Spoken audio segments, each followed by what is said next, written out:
Today, we're comparing two platforms that affiliate marketers consider, ClickFunnels and LeadsLeap. At first glance, they look similar. Both promise more leads, more customers, and more income. But here's what surprises most beginners.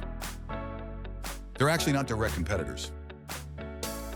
ClickFunnels is primarily designed to convert visitors into paying customers.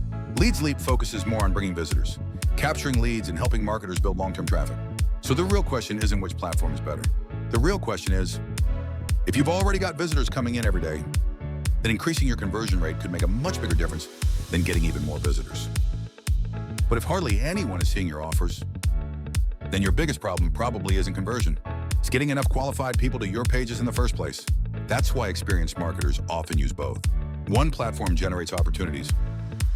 The other turns those opportunities into revenue. So don't ask.